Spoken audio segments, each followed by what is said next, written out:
नमस्कार। सनातन हिंदू धर्म को समर्पित यूट्यूब चैनल धर्मस्थली पर आपका स्वागत है।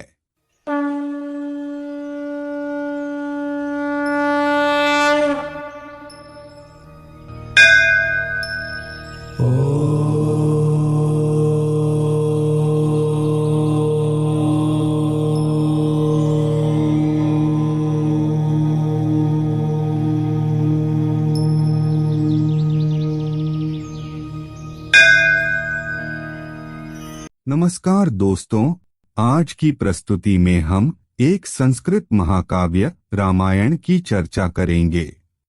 इसकी रचना महर्षि वाल्मीकि ने की थी।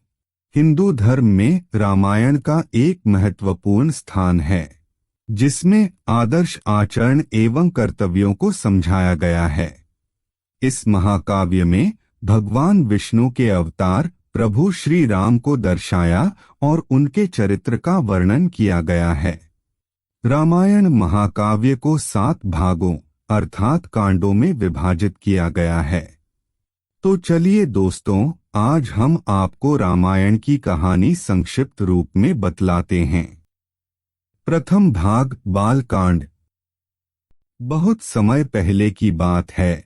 सरयू नदी के किनारे कोशला नामक राज्य था, जिसकी राजधानी अयोध्या थी। अयोध्या के प्रतापी राजा का नाम दशरथ था, जिनकी 3 पत्नियां थीं। उनके पत्नियों के नाम कौशल्या, कैकई और सुमित्रा था। राजा दशरथ बहुत समय तक निसंतान थे और वह अपने वंश की वृद्धि के लिए बहुत चिंतित रहते थे। इसलिए राजा दशरथ ने अपने कुल गुरु ऋषि वशिष्ठ की सलाह मानकर पुत्र कामेष्ठी यज्ञ करवाया।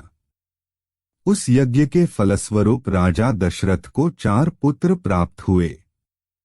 उनकी पहली पत्नी कौशल्या से प्रभु श्री राम, कैकई से भरत और सुमित्रा से लक्ष्मण और शत्रुघ्न का जन्म हुआ।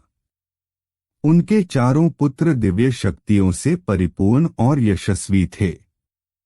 उन चारों को राजकुमारों की तरह पाला गया और उनको शास्त्रों और युद्ध कला सिखाई गई। जब प्रभु श्री राम 16 वर्ष के हुए, तब एक बार ऋषि विश्वामित्र राजा दशरथ के पास आए और अपने यज्ञ में विघ्न उत्पन्न करने वाले राक्षसों के आतंक के बारे में राजा दशरथ को बताया और उनसे सहायता मांगी। ऋषि विश्वामित्र की बात सुनकर राजा दशरथ उनकी सहायता करने के लिए तैयार हो गए और अपने सैनिक उनके साथ भेजने का आदेश दिया। पर ऋषि विश्वामित्र ने इस कार्य के लिए राम और लक्ष्मण का चयन किया। राम और लक्ष्मण ऋषि विश्वामित्र के साथ उनके आश्रम जाते हैं और उनके यज्ञ में विघ्न डालने वाले राक्षसों का नाश कर देते हैं। इससे ऋषि विश्वामित्र प्रसन्न होकर राम और लक्ष्मण को अनेक दिव्यास्त्र प्रदान करते हैं, जिनसे आगे चलकर प्रभु श्री राम और लक्ष्मण अनेक दानवों का नाश करते हैं। अगर आपको यह प्रस्तुति पसंद आ रही है तो कृपया सब्सक्राइब बटन दबा दें और साथ ही ऐसे और भी वीडियोस के लिए बेल आइकन को भी दबा दें। दूसरी ओर एक दूसरे प्रदेश मिथिला में राजा जनक भी निसंतान थे और संतान प्राप्ति के लिए वह भी बहुत चिंतित थे। ऋषियों की सलाह पर राजा जनक ने अपने राज्य के खेत में हल चलाना शुरू किया। हल चलाते समय उन्हें एक धातु से टकराने की आवाज आई। जब राजा जनक ने देखा तो उन्हें सित के कलश में एक कन्या जमीन में गड़ी हुई मिली।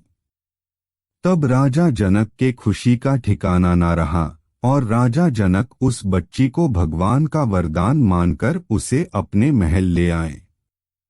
राजा जनक ने उस बच्ची का नाम सीता रखा। राजा जनक अपनी पुत्री सीता को बहुत ही अधिक स्नेह करते थे। सीता धीरे धीरे बड़ी हुई। वह कई गुणों और अद्वितीय सुंदरता से परिपूर्ण थी। जब सीता विवाह योग्य हुई, तब राजा जनक अपने प्रिय पुत्री सीता के लिए स्वयंवर रखने का निश्चय किया। राजा जनक ने सीता के स्वयंवर में शिव धनुष को उठाने वाले और उस पर प्रत्यंचा चढ़ाने वाले से अपनी प्रिय पुत्री सीता से विवाह करने की शर्त रखी। सीता के गुण और सुंदरता की चर्चा पहले से ही चारों तरफ फैल चुकी थी, तो सीता के स्वयंवर की खबर सुनकर बड़े बड़े राजा सीता के स्वयंवर में भाग लेने के लिए आने लगे। ऋषि विश्वामित्र भी राम और लक्ष्मण के साथ सीता के स्वयंवर को देखने के लिए राजा जनक के नगर मिथिला पहुंचे। जब स्वयंवर आरंभ हुआ, बहुत सारे राजाओं ने शिव धनुष को उठाने की कोशिश की, लेकिन कोई भी धनुष को हिला भी ना पाया।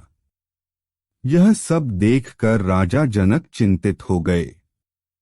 तब ऋषि विश्वामित्र ने राजा जनक की चिंता दूर करते हुए अपने शिष्य राम को धनुष उठाने की अनुमति दी।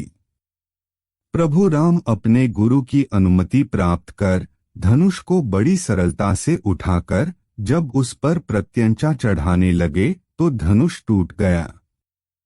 राजा दशरथ ने शर्त के अनुसार प्रभु श्री राम से सीता का विवाह करने का निश्चय किया। जब राजा जनक को ज्ञात हुआ कि राजा दशरथ के 3 और पुत्र हैं, तो उन्होंने अपनी तीनों बेटियों का विवाह राजा दशरथ के पुत्रों से करने का निर्णय लिया।